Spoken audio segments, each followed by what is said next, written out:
হ্যাঁ রিক্সা চালায় কোন জায়গায় মারে?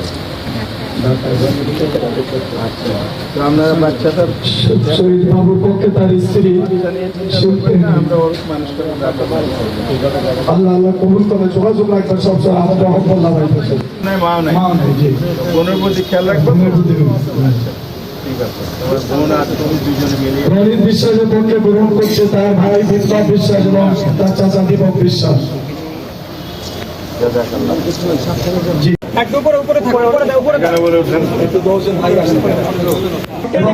একটু দিক তাকান, বাবা এবং দাদা আমাদের জন্য করবেন, আমরা আপনাদের গ্রহণ করছেন শহীদ হাফেজ মাইনুলের পক্ষে তার বাবা হাফেজ কামরুল ইসলাম, তার দুই ভাই, শহীদের দুই ভাই। শহীদ বাবু মোল্লার পক্ষে তার স্ত্রী ও ছোট বাচ্চা শিল্পী আপনি কি করতেন?